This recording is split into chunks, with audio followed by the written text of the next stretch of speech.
Hello student, welcome back to my TZ 24/7. My name is Anita Sharma, your history mentor. Student, आज के इस video में हम बात करने वाले हैं क्लास 12th हिस्ट्री का फर्स्ट चैप्टर जिसका नाम है brick beads and bones. Basically पूरा चैप्टर जो है वो हड़प्पा सिविलाइजेशन के ऊपर डिपेंड है, राइट। तो पहले इसका नाम हड़प्पा सिविलाइजेशन हुआ करता था, लेकिन आज ये हमारे एनसीईआरटी में चेंज होके और ये हो गया है ब्रिक बीट्स एंड बोन्स, क्योंकि काफी सारे आर्टिफैक्ट्स जो हमें मिले हैं, जो खुदाई के दौरान हमें एक्सकवेशंस के दौरान जो मिले हैं, वो ब्रिक्स बहुत ज्यादा मिली है, बीट्स मिले हैं और बोन्स मिले हैं, इसीलिए इस चैप्टर का नाम ये रख दिया गया है। ठीक है, तो बेसिकली इस चैप्टर में हम क्या पढ़ने वाले हैं? चैप्टर में हम पूरी हड़प्पा सिविलाइजेशन को पढ़ने वाले हैं, जो कि दुनिया की 4 ओल्डेस्ट सिविलाइजेशन में से एक मानी जाती है। ठीक है, तो चलिए स्टार्ट करते हैं। रेडी? तो आज हम इसकी डिस्कवरी और इसके फीचर्स के बारे में पढ़ने वाले हैं। ठीक है, और मुझे लगता है कि सारे बच्चे बड़े ही ध्यान से समझेंगे और इसको ध्यान से समझने के बाद, इसको बहुत अच्छे से अंडरस्टैंड करने के बाद और इससे रिगार्डिंग जो भी क्वेश्चंस आपसे पूछे जाएंगे, आप इजीली उसका आंसर दे सकते हैं। तो चलिए स्टार्ट करते हैं without wasting our time. Brick beads and bones का जो है डिस्कवरी कैसे हुई, मतलब हड़प्पा की डिस्कवरी कैसे हुई और उसके फीचर्स क्या है, तो चलिए जान लेते हैं। तो सबसे पहले मैं बताना चाहूंगी कि इसकी डिस्कवरी के बारे में, कि कब कैसे इसकी डिस्कवरी होती है। तो थोड़ा सा यहां पर हम देख लेते हैं। ठीक है, इसकी डिस्कवरी जो है हड़प्पा की, तो इसको सबसे पहले हम ये जानते हैं कि इसको हड़प्पा सिविलाइजेशन क्यों कहा जाता है। ठीक है, तो सबसे जो मेन पॉइंट है वो दो ये हैं कि बहुत सारे बच्चे कंफ्यूज होते हैं कि इसको हड़प्पा सिविलाइजेशन नाम ही क्यों दिया गया, इसको बाकी और भी तो कुछ नाम दे सकते थे ना, इसको इंडस वैली सिविलाइजेशन क्यों कहा जाता था। तो बेसिकली हमारे पास दो क्वेश्चन बनते हैं। ठीक है, तो फर्स्ट क्वेश्चन क्या है? ठीक है, फर्स्ट क्वेश्चन है कि हम इसको हड़प्पा सिविलाइजेशन ही क्यों कहते हैं। ठीक है, हम इसको हड़प्पा सिविलाइजेशन ही क्यों कहते हैं, एक ये क्वेश्चन है। दूसरा है कि हड़प्पा के साथ साथ इसको आईवीसी यानी कि इंडस वैली सिविलाइजेशन भी कहते हैं, बट क्यों, ये भी एक क्वेश्चन है। ठीक है, बेसिकली इसको सबसे पहले हम जानते हैं कि इसको हड़प्पा सिविलाइजेशन क्यों कहते हैं, क्योंकि आपको पता होगा कि 1921 में एक आर्कियोलॉजिस्ट थे, ठीक है, जिनका नाम था क्या? दयाराम साहनी। ठीक है, जिनका नाम क्या था? दयाराम साहनी। उन्होंने दयाराम साहनी, तो 1921 में दयाराम साहनी ने, क्योंकि हड़प्पा को डिस्कवर किया था और सबसे पहले यही सिटी ऐसी थी जिस पर एक्सकवेशंस का काम स्टार्ट हुआ, यहीं से खुदाई का काम स्टार्ट हुआ, इसलिए सिविलाइजेशन का नाम ही यही रख दिया गया। नहीं पता कि इसका पहले नाम क्या हुआ करता था जब ये सिविलाइजेशन बसी होगी, यहाँ पर लोग रहते होंगे, तो उस टाइम में इसका नाम हो सकता है कुछ और हो, लेकिन इसका नाम हड़प्पा क्यों रखा गया? क्योंकि सबसे पहले हड़प्पा सिटी से इसके एक्सकवेशंस स्टार्ट हुए थे और तभी से इसको हड़प्पा सिविलाइजेशन कहा जाने लगा। इससे पहले मैंने बताया था दुनिया की 4 ओल्डेस्ट सिविलाइजेशन में से एक मानी जाती है। तो बेसिकली हम जान लेते हैं कि दुनिया की 4 ओल्डेस्ट सिविलाइजेशन कौन कौन सी है। तो ये मैं यहां पर लिख देती हूं। ठीक है, ओल्डेस्ट सिविलाइजेशन। ठीक है, तो 4 oldest civilisation, right, 4 oldest civilisation कौन कौन सी है तो जान लेते हैं। तो फर्स्ट क्या हमारी? फर्स्ट है आपका Mesopotamia civilisation, right, Mesopotamia civilisation, right. Second क्या है? सेकंड है हड़प्पा सिविलाइजेशन, राइट, सेकंड क्या है? हड़प्पा सिविलाइजेशन। थर्ड की अगर मैं बात करूं, थर्ड है आपकी चाइनीज सिविलाइजेशन, राइट, और फोर्थ की अगर मैं बात करूं तो आपकी हो गई इजिप्ट सिविलाइजेशन, राइट। फोर्थ क्या हो गई? Egypt civilisation. तो बेसिकली ये 4 ओल्डेस्ट जो है सिविलाइजेशन है, उनमें से एक मैंने बताया हमारी इंडिया की हड़प्पा सिविलाइजेशन है, जिसके मैक्सिमम साइट्स जो है वो इंडिया और पाकिस्तान दोनों में मिले गए हैं। ठीक है, अगर मैं मैक्सिमम की बात करूं तो इंडिया में ज्यादा मिले हैं, करीब 1025 के आसपास में, और ऐसे पाकिस्तान में मिले हैं 425 के आसपास। ठीक है, या हो सकता है इससे भी ज्यादा मिले हो, तो थोड़ा सा मैंने एस्टिमेट दे दिया है, राइट। तो क्योंकि यहाँ पर फर्स्ट डिस्कवरी हड़प्पा नामक सिटी से ही हुई थी, इसलिए इसका नाम हड़प्पा रख दिया गया। अब बारी आती है कि मैडम इसको आईवीसी यानी कि इंडस वैली सिविलाइजेशन क्यों कहा जाता है? क्योंकि इसमें ना, क्योंकि ये जो इंडस रिवर है, इंडस रिवर आज के टाइम में पाकिस्तान से फ्लो करती है। ठीक है, पाकिस्तान में पड़ती है, और इसका क्योंकि पार्ट जो है, मतलब ये तो खैर एक इशू हो जाएगा कि वाटर इसका जो है वो इंडिया की तरफ आता है, तो दोनों पाकिस्तान और इंडिया में इसका पानी का बंटवारा हुआ है। तो मेन रिवर बेसिकली बात की गई है किसकी? इंडस रिवर की। ठीक है, तो ये इंडस रिवर क्या है? ये मेन रिवर है। ठीक है, इसकी 5 ट्रिब्यूटरीज थी। अब मान लीजिए ये पूरी की पूरी क्या है? ये आपकी इंडस रिवर है। ठीक है, इस इंडस रिवर की ना 5 ट्रिब्यूटरीज थी, राइट। इसकी इंडस रिवर की 5 ट्रिब्यूटरीज थी, और वो ट्रिब्यूटरीज कौन कौन सी अभी मैं बताती हूँ। ठीक है, तो 5 ट्रिब्यूटरीज के नाम कौन से क्या क्या थे? तो रावी, ठीक है, ब्यास, रावी, ब्यास, झेलम, ठीक है, चेनाब, चिनाब और सतलज, ठीक है, और सतलज। तो ये 5 ट्रिब्यूटरीज हैं किसकी? इंदस रिवर की, ठीक है, ये 5 ट्रिब्यूटरीज है इंदस रिवर की, क्योंकि ये पूरी की पूरी सिविलाइजेशन जो है वो इंदस रिवर और इसकी ट्रिब्यूटरीज के आसपास में पूरी की पूरी सिविलाइजेशन जो है वो बसी हुई थी, और इसीलिए इसका नाम जो है वो क्या रख दिया गया? IVC, that is Indus valley civilisation. फिर से रिपीट कर रही हूं, मेन रिवर क्या थी? मेन रिवर थी आपकी इंदस रिवर, इसकी 5 ट्रिब्यूटरीज थी। ट्रिब्यूटरीज किसको कहते हैं? सहायक नदियों को ट्रिब्यूटरीज कहते हैं। तो इंदस रिवर और उसके आसपास में जितनी इनकी सहायक नदियां थी, तो उसके आसपास से पूरी की पूरी सिविलाइजेशन ये बसी हुई थी, इसलिए इसको इंदस वैली सिविलाइजेशन कहते हैं। यहां तक की बात समझ में आ गई, ठीक है।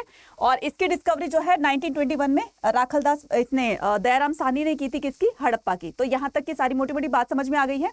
अब चलते अपने आगे के पार्ट की तरफ। तो आगे की कहानी क्या कहती है यहाँ पर देखते हैं बिगनिंग में, ठीक है। अब ये थोड़ा सा इंट्रो पार्ट क्या था कि इसका नाम जो है हड़प्पा क्यों पड़ा, इसका नाम जो है इंदस वैली सिविलाइजेशन क्यों पड़ा, तो ये मैंने बता दिया है। अब यहां से जो हमारे चैप्टर की शुरुआत होती है वो क्या है? बिगनिंग से हम पढ़ते हैं यहाँ पर। तो इसमें बताया गया है कि बहुत सारे हमें जो एक्सकवेशंस के दौरान हमारे आर्कियोलॉजिस्ट ने काफी सारे इसके एविडेंसेस निकाले, मतलब काफी सारे आर्टिफैक्ट्स मिले इसमें। ज्यादातर जो आर्टिफैक्ट्स थे, यानी कि जो चीजें खुदाई के दौरान मिली, उनमें क्या क्या चीजें थी? उनमें जो है वो आपकी पॉटरी थी, ठीक है, पॉटरी यानी कि मिट्टी के बर्तन थे। एविडेंस ऑफ द एग्रीकल्चर, तो हमें वहां से एग्रीकल्चर के एविडेंसेस भी मिले हैं, जिसके बिहाफ पर हम कह सकते हैं कि वो लोग खेती बाड़ी भी किया करते थे, राइट। तो पहले के, अगर हम बहुत पहले की बात करें यहाँ पर, तो सबसे पहले जो है ऐसा नहीं था कि हड़प्पा के लोगों ने ही कृषि करना स्टार्ट किया था। इससे पहले हम देखेंगे कि मेसोपोटामिया भी जो है वो जो ये आपका न्यूलिथिक जो पीरियड था, तो इसमें पूरा का पूरा ये कि एग्रीकल्चर स्टार्ट हो चुका था। तो वहां तक आते आते माना जाता है कि मेसोपोटामिया की कंटेम्प्रेरी जो सिविलाइजेशन थी वो हड़प्पा थी, क्योंकि हड़प्पा की एक सील मेसोपोटामिया में मिली और मेसोपोटामिया की सील जो है, मतलब मोहरे जो है, वो हड़प्पा में मिली है। तो ये दोनों पैरेलल ही थी, कंटेम्प्रेरी थी एक दूसरे की। तो ये जो हमें इसके प्रूफ मिले, किसके? एविडेंस, एग्रीकल्चर के एविडेंसेस के जो प्रूफ मिले, इससे पता चलता है कि वो लोग एग्रीकल्चर भी करना जानते थे। लेकिन अब सवाल ये उठता है कि आज के टाइम में जो एग्रीकल्चर हम करते हैं, ठीक है, फार्मर जो एग्रीकल्चर करते हैं उसमें काफी सारे टेक्नोलॉजीज को यूज करते हैं, ठीक है। लेकिन वहां के लोग किस तरह की टेक्नोलॉजी को यूज किया करते थे खेती बाड़ी में? क्योंकि उस टाइम में तो बहुत सारे रिसोर्सेज भी नहीं थे, कैसे वो इरिगेट किया करते थे, इसके पूरा का पूरा मैं आपको बताऊंगी कि वो लोग कैसे किया करते थे। तो अगर हम बात करते हैं किसके? एग्रीकल्चर एविडेंसेस की, राइट। तो एग्रीकल्चर कैसे किया करते थे? तो एक टेरिकोटा बुल मिला है, ठीक है ना, तो उससे पता चलता है कि ये लोग बैलों का यूज किया करते थे खेतों को जोतने में, प्लो करने में, ठीक है, उसकी प्लोइंग करने में बैलों का यूज किया करते थे। और साथ में प्लो का भी एविडेंस मिला है, ठीक है। तो उससे पता चलता है कि लोग बैलों के पीछे हल को बांध करके उसकी वो किया करते थे, प्लोइंग किया करते थे, ठीक है। फिर उसके बाद इरिगेशंस में क्या किया करते थे? बकेट से, या फिर डिपेंड करते थे रेनी सीजन पर। तो हमें पहले पता है कि पूरा जो मतलब इतने अच्छे रिसोर्सेज नहीं है आज के टाइम के अकॉर्डिंग, तो डिपेंड करता था कि कितनी अच्छी रेन होती है, तो उसी के हिसाब से, और रिवर्स भी पास पास में थी। तो ये बेसिकली क्या होता है? इरिगेशंस के रिसोर्सेज वहां से कलेक्ट कर लिया करते थे। उसके बाद एक प्रूफ मिला है पेस्टोरलिज्म का, मतलब एक प्रूफ इन द सेंस कि बहुत सारे ऐसे भी प्रूफ मिले हैं जिसमें कि पता चलता है कि वो लोग पशुपालन भी किया करते थे, ठीक है। उसके अलावा एंड सम क्राफ्ट प्रोडक्शन, तो हमें भी पता है कि हड़प्पा में बहुत अच्छा क्राफ्ट प्रोडक्शन हुआ करता था। तो इन सभी के एविडेंसेस हमें किससे मिले हैं? हड़प्पा सिविलाइजेशन मिले, ठीक है। अब इसके बाद क्या करते हैं? Settlements were generally small and there were virtually no large building. अब जो हमें इसके एग्जीबिशंस के दौरान में जो हमें लोगों के घरों के साक्ष्य मिले हैं, राइट। तो घरों के साक्ष्य कैसे मिले हैं? कि घर जो होते थे वहां के बहुत बड़े बड़े नहीं होते थे, मल्टी स्टोर्ड नहीं होते थे, ग्राउंड फ्लोर पर ही होते थे।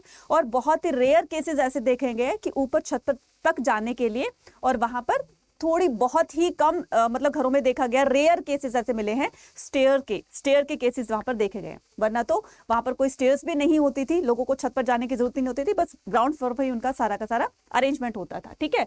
और छोटे छोटे होते थे, बहुत बड़े बड़े घर नहीं होते थे, छोटे छोटे घर होते थे। इस तरह से उनके सेटलमेंट्स के हमें एविडेंसेस मिले, ठीक है, आर्कियोलॉजिकल उसमें सर्वे के दौरान।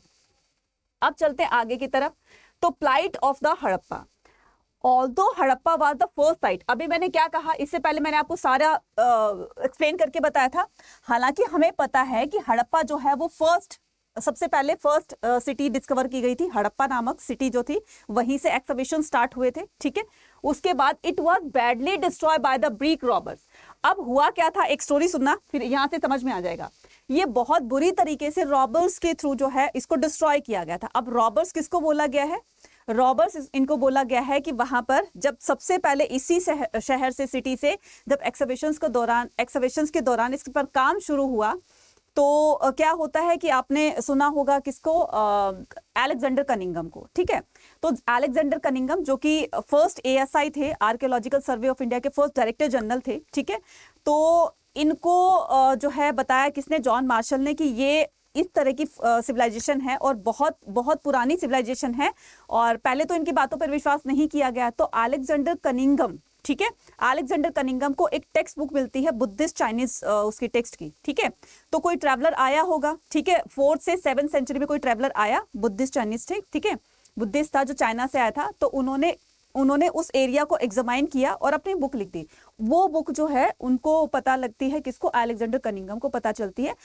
उनके अकॉर्डिंग जिन्होंने वो बुक लिखी थी, चाइनीज बुद्धिस्ट जो थे, उन्होंने जो बुक में लिखा था कि इसका टाइम पीरियड ऐसे ऐसे बताया गया था, लेकिन जॉन मार्शल ने बताया कि इतने टाइम पहले कोई सिविलाइजेशन रही होगी और उनके अकॉर्डिंग जो है ये टाइम पीरियड था। अब कनिंघम की कंफ्यूजन यहाँ पर क्रिएट हो जाती है कि किसकी बात को सही माना जाए, किसकी बात को गलत माना जाए, क्योंकि दोनों में टाइम जो है वो थोड़ा अलग अलग दिया हुआ है, ठीक है। तो यहां से 1 मार्क का क्वेश्चन आता है क्या कि कनिंघम की कंफ्यूजन कहां थी, तो आप आराम से लिख देंगे, ठीक है। अब चलते हैं आगे की तरफ। तो देखो, it was badly destroyed by the break robbers. अब ये ब्रीक रॉबर्स किसको बोला गया है? तो जब जॉन मार्शल अपनी टीम के साथ, जिसमें दयाराम साहनी भी थे, ठीक है, अपनी टीम के साथ जाते हैं 1921 के आसपास, 2021 के आसपास में अपनी पूरी टीम को लेकर जाते हैं। तो एक जगह पर ये जब बैठे होते हैं, क्योंकि काफी सारे रिसर्च करने का काम कर रहे थे ये लोग और ज्यादा से ज्यादा जानकारी जुटाने में लगे हुए थे। तो एक बार वो बैठे होते हैं, तो उन्होंने बैठे हुए देखा कि पास में ही ना एक railway construction, railway track construction का काम चल रहा है। तो रेलवे कंस्ट्रक्शन का काम चल रहा है, उसमें ट्रैकिंग का काम चल रहा था, लाइनें बिछाने का काम चल रहा था। तो इस दौरान जो है उनको ईंटों की, यानी कि ब्रिक्स की जरूरत पड़ी। अब वो क्या कर रहे थे, जो वहां के लेबर्स थे ना, पास ही में खंडर था, तो पास में खंडर से वो ईंटें निकाल के और रेलवे के कंस्ट्रक्शन में उसको यूज कर रहे थे।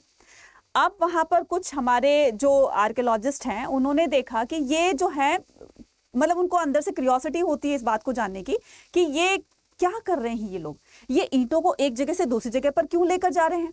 तो उन्होंने जाकर के देखा कि वो ईंटें जो ब्रिक्स थी वो आज के कंपैरेटिवली बहुत ही अच्छी क्वालिटी की थी। तो उन्होंने उन ब्रिक्स को देखा और वहीं पर काम रुकवा दिया कि ये यार, ये तो बहुत ही एक, मतलब किसी बहुत ही पुराने खंडर का एक कहते हैं ना कि प्रूफ दिखाई दे रहा है, एक ऐसा सबूत दिखाई दे रहा है जो कि लगता है कि बहुत पुराना खंडर होगा। और इसी के बिहाफ पर जो है उन्होंने इसकी रिसर्च स्टार्ट कर दी और जो रेलवे कंस्ट्रक्शन का प्रोजेक्ट जो चल रहा था उसको वहीं पर रुकवा दिया गया। और जो ब्रिक रॉबर्स इसीलिए कहा गया क्योंकि वहां से ईंटों को चुरा करके और वो लोग रेलवे के कंस्ट्रक्शन में इसको यूज कर रहे थे, इसलिए इनको ब्रिक रॉबर्स कहा है, जो कि हड़प्पा नामक शहर से ही वो खंडर की जो है वो स्टार्टिंग हुई थी, वहीं से ही वो खंडर मिला था और वहीं से ईंटों को ले जाकर वो उसमें यूज कर रहे थे, ठीक है, इसलिए इसको ब्रिक रॉबर्स कहा है। तो फिर बाद में जब चीजें और निकलने लगी, ना सिर्फ ब्रिक्स उनको मिली बल्कि खुदाई के दौरान अब तो उनका इंटरेस्ट और बन गया कि यार ये तो इतना पुराना है। फिर एक प्रोसेस होता है जिसका नाम होता है C14, राइट। C14 एक ऐसा कार्बन 1814 आपने सुना होगा जिसमें किसी भी ऑब्जेक्ट का उसको रख करके उसकी एज का पता लगाया जा सकता है। तो धीरे धीरे साइंटिफिक तरीके से भी जो है चीज़ों का पता लगाया गया कि ये चीज़ कितनी पुरानी है। और फिर धीरे धीरे जो है जॉन मार्शल ने क्या किया, पूरी रिपोर्ट तैयार करके और इनको एक प्रूफ दिया कि हाँ देखो इस तरह की ये इतनी पुरानी सिविलाइजेशन थी और इस तरह से लोग वहाँ पर रहा करते थे, इन चीज़ों को यूज़ किया करते थे। तब जाकर उनकी बात पर यकीन हुआ और फिर इस पर रिसर्च जो है वो फिर जोर शोरों से चलने लगी। ना सिर्फ इंडिया के आर्कियोलॉजिस्ट, हिस्टोरियन इसमें इंटरेस्ट शो कर रहे थे बल्कि बाहर के देशों को भी लगा कि वाकई में एक बहुत ही अद्भुत चीज जो है उनको रिसर्च करने के लिए मिली है। तो वो क्या करते हैं, इंडियन आर्कियोलॉजिस्ट और इंडियन हिस्टोरियंस के साथ में मिल करके और इस पर अपना काम शुरू कर देते हैं। और फिर मैक्सिमम से मैक्सिमम होड़ लग जाती है, कंपटीशन लग जाता है कि कौन कितनी इंफॉर्मेशन कलेक्ट करता है। और इस वजह से ये इतनी बड़ी सिविलाइजेशन का हमें पता चला और दुनिया को पता चला कि वाकई में ये सिविलाइजेशन बाकी के कंटेम्प्रेरी सिविलाइजेशन से बहुत ज़्यादा अलग थी।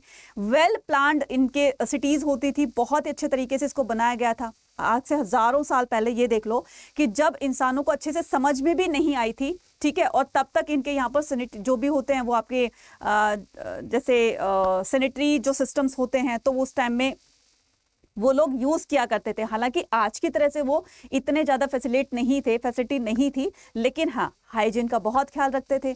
तो ये सारी चीजें जो है हमें कहाँ से इसके एविडेंस मिले, पूरी की पूरी हड़प्पा सिविलाइजेशन से, राइट। ठीक है, अब देखिए एज अर्ली 1875, जब 1875 में Alexander Cunningham the first director general of the archaeological survey of India, तो ये देखिए ये कौन थे, यहां से 1 मार्क का क्वेश्चन आएगा कि अलेक्जेंडर कनिंगम फर्स्ट एएसआई थे, आर्कियोलॉजिकल सर्वे ऑफ इंडिया के फर्स्ट डायरेक्टर जनरल थे। तो इन्होंने क्या किया, इनको जो है इंडियन आर्कियोलॉजी का फादर भी कहा जाता है, इनका जनक भी कहा जाता है। Noted that brick taken from the ancient site was enough to lay brick the about 100 miles. ठीक है, अभी मैंने पूरी स्टोरी बताई ना, ये वही है। ठीक है, रेलवे लाइन, अब ये रेलवे लाइन जो थी वो कहां से कहां तक बिछाने का काम हो रहा था, लाहौर से मुल्तान के बीच में। Thus many of the ancient structure at the site were damaged, और इस वजह से काफी सारी जो साइट्स जो थी वो डैमेज हो गई थी, क्योंकि उनके जो भी मटेरियल्स थे उनको यूज किया जा रहा था दूसरी जगह पर। तो इतनी ज्यादा पहले रिसर्च नहीं होती थी, लेकिन बाद में इसका काम रुकवा करके और फिर इस पर रिसर्च की गई, तब जा करके फिर बहुत सारी चीजें हमें क्लियर होती हैं। नेक्स्ट पर अगर हम बात करते हैं, नेक्स्ट पर आते हैं कि हड़प्पा सिविलाइजेशन, इसको आईवीसी क्यों कहा जाता है, अभी मैंने बताया था। Indus Valley civilization is also called the Harappa civilization, named after the Harappa, the first site where this unique was discovered. The civilization is dated. देखो बच्चे, कहीं पर आप नेट पर देखोगे ना तो उसका जो है ये कहीं ना कहीं अलग अलग आपको टाइम पीरियड मिलेगा, लेकिन आपको जाना है अपनी एनसीईआरटी के अकॉर्डिंग। इसमें हड़प्पा का मैच्योर हड़प्पा का टाइम पीरियड बताया गया है 2600 टू 1900 बीसी, और यही आपको लिखना है। ठीक है, मैच्योर हड़प्पा का, राइट। उसके बाद there were earlier and the later cultures often called early Harappa and late Harappa in the same area. अब ये जो मैंने बताया है ये टाइम पीरियड किसका है, ये मैच्योर हड़प्पा का टाइम पीरियड है। इससे पहले अर्ली हड़प्पा आया गया था और इसके बाद में लेटर हड़प्पा आया था। ठीक है, तो ये जो बीच की साइट है, ठीक है, अगर मैं बात करूं कि इसकी अर्ली हड़प्पा की, ठीक है, अर्ली हड़प्पा में जो है बहुत सारी साइट्स खोजी गई थी, लेकिन ज्यादातर साइट जो है वो बीच वाले एरा में, बीच वाला जो आपका ये मैच्योर हड़प्पा है, इसमें ज्यादातर साइट जो है वो पाई गई थी। क्लियर है। अब बात करते हैं किसकी, यहाँ पर थोड़ा सा मैप की तरफ आते हैं। इतनी सारी साइट्स हैं, ठीक है, इतनी सारी साइट्स है जो मैंने अभी आपको बताया कि इंडस रिवर और उसके पास में, उसके आसपास में उसकी क्या थी, 5 ट्रिब्यूटरीज थी, जिसमें ये पूरी सिविलाइजेशन बसी हुई थी। तो ये क्या है हमारी, ये देखिए, ये आपकी पूरी की पूरी ये क्या है, ये है आपकी मेन इंडस रिवर। ठीक है, ये इंडस रिवर है। क्लियर। इस इंडस रिवर के आसपास आप देख रहे हो, ये आपका सतलज हो गया, ठीक है, रावी हो गया, चिनाब हो गया, झेलम हो गया, ठीक है, और ब्यास। अब ये इतनी सारी जो इसकी ट्रिब्यूटरीज थी, इसके आसपास में ये देख रहे हो ना कि पूरी पूरी सिविलाइजेशन जो थी वो बसी हुई थी। अब ये इसकी साइट्स हैं, जैसे कालीबंगा हो गया, बनावली हो गया, राखीगढ़ी, हड़प्पा, मांडा। ठीक है, अब यहाँ पर हम बात करते हैं इसकी थोड़ी सी जोग्राफिकल फीचर्स की, राइट। तो इसका जोग्राफिकल एरिया की हम बात करते हैं, तो यहाँ पर ध्यान से देखिएगा कि अगर चारों डायरेक्शन की बात करें, ठीक है, चारों डायरेक्शंस की बात करें तो ये आ गया आपका नॉर्थ, साउथ, ईस्ट और वेस्ट।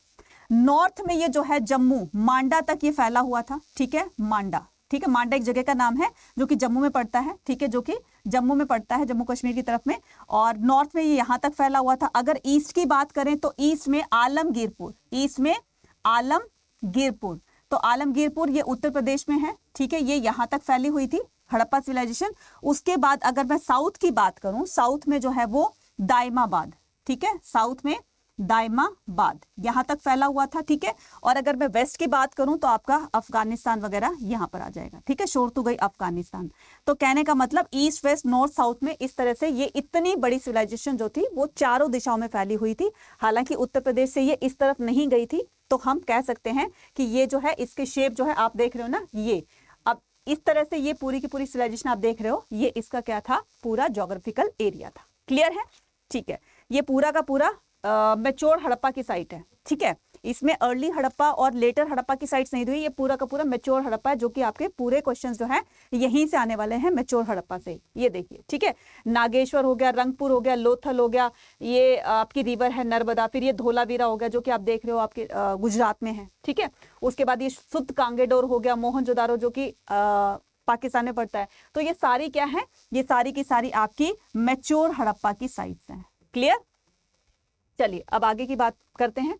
तो इस चैप्टर में बेसिकली अगर मैं पूरे चैप्टर की बात करूं, जब हम ये पूरा चैप्टर फिनिश कर चुके होंगे तो पूरे चैप्टर का कंक्लूजन, तो अभी से हम क्या करते हैं कि कंक्लूजन अभी से क्यों करा रहे हो मैडम, क्वेश्चन तो जरूर आ रहा होगा, लेकिन इससे क्या है कि आप अगर कहीं पर नोट कर रहे हो तो इसको नोट कर लेना, क्योंकि यहां से आपके 3 से 4 मार्क क्वेश्चन जो है 1 मार्क का क्वेश्चन बनते हैं कि किसकी डिस्कवरी कब हुई थी। मतलब अगर यहां पर मैं बात करूं कि हड़प्पा ये सिटी है, तो कौन सी सिटी कौन से रिवर के पास लोकेटेड थी, आज के टाइम में वो कहां पड़ती है, रिवर और मतलब sorry year of the discovery, तो इसकी डिस्कवरी कौन से ईयर में हुई थी वो भी पता है, और किस आर्कियोलॉजिस्ट ने इसकी डिस्कवरी की थी। पूरे के पूरे चैप्टर का कंक्लूजन जो है आपको इस पूरी स्लाइड में मिल जाएगा। इसको जरूर से नोट डाउन कीजिएगा। जैसे मैं बात करूं किसकी, हड़प्पा की, तो हड़प्पा जो है बहुत सारे बच्चे गलती करते हैं।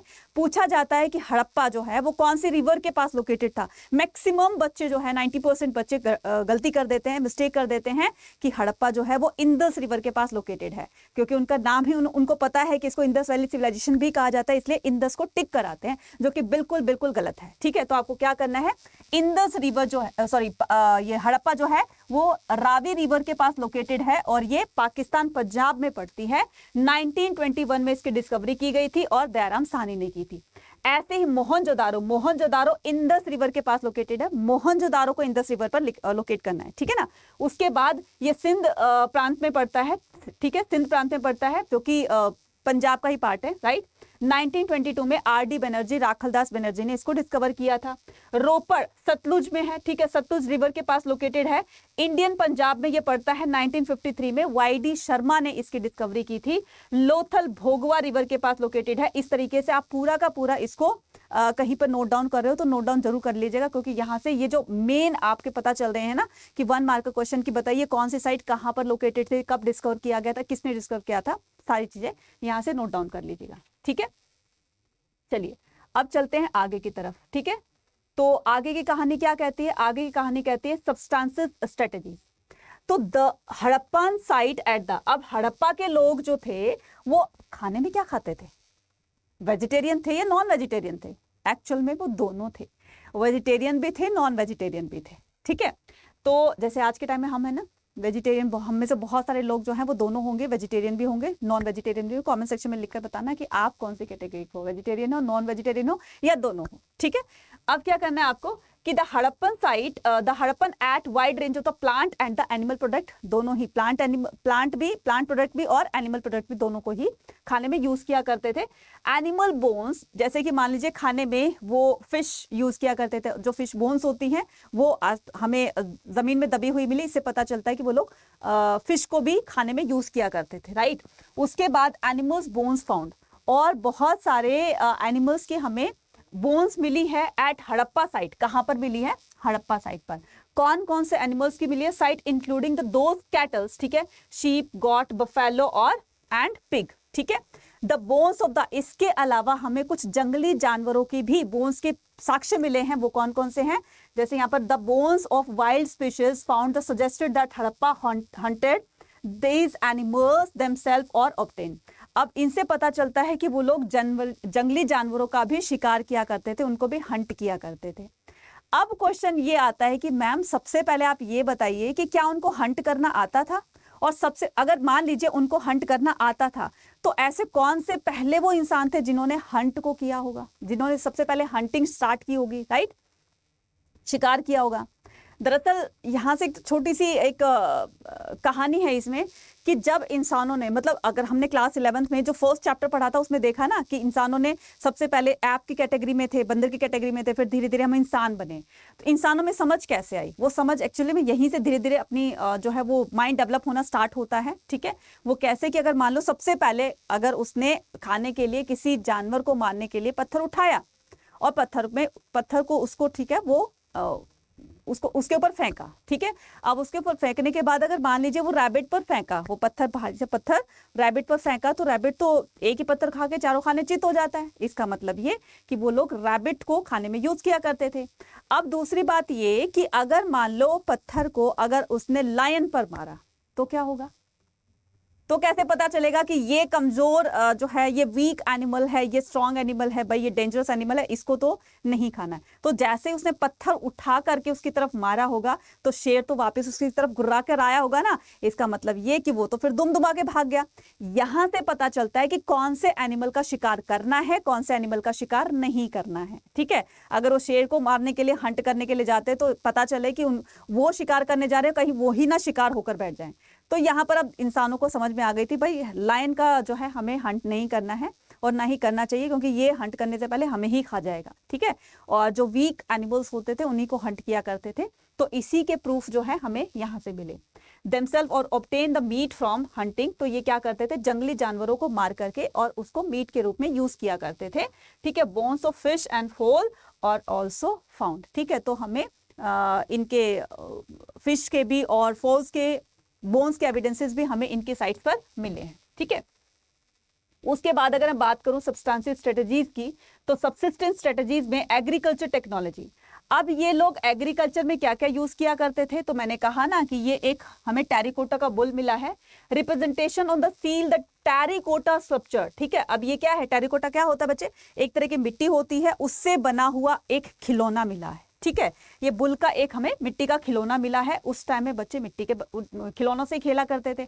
आज के टाइम में वो रिमोट वाली कार नहीं होती थी कि वो उससे खेले, मिट्टी के खिलौनों से खेला करते थे। ठीक है, तो इससे पता चलता है कि ये लोग जो है वो बुल को भी जानते थे और बुल का प्रयोग जो है वो खेतों को जोतने में किया करते थे। राइट, तो exploit from this oxen were use for the ploughing. अब जो मेन बात है इसमें वो ये है, terracotta models of the plough have found at the site of the Cholistan.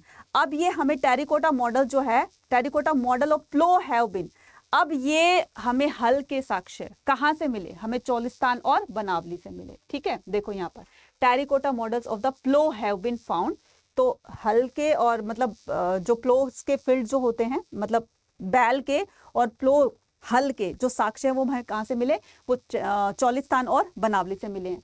Evidence of the ploughed field Kalibangan. अब ये जो आप देख रहे हो ना, वो जुते हुए खेतों के निशान साक्ष्य जो देख रहे हो, मतलब ये खेत जो है वो जुते हुए तो हैं, उनको प्लो तो कर चुके हैं, लेकिन इसमें वो एग्रीकल्चर नहीं कर पाए, इससे पहले वो पूरे के पूरे डिस्ट्रॉय हो चुके थे, खत्म हो चुके थे। राइट, तो ये हमें जुते हुए खेतों के साक्ष्य में कहां से मिले हैं, याद रखना ये हमेशा 1 मार्क में पूछा जाता है, कालीबंगा से। ठीक है, प्लोड फील्ड का मतलब होता है जुते हुए खेतों के एविडेंसेस कहां से मिले हैं, कालीबंगा से। ठीक है, और कमेंट सेक्शन में लिखकर बताना कालीबंगा से एक और चीज हमें मिली थी, कमेंट सेक्शन में लिखकर जरूर बताइएगा। ठीक है, उसके बाद ये आप देख रहे हो, ये क्या है आपका ये पूरा का पूरा मैप है। ठीक है, ये आप देख रहे हो स्मॉल स्केल साइट्स है, पॉसिबिलिटी सिटी है, एक्सटेंट रिवर्स है।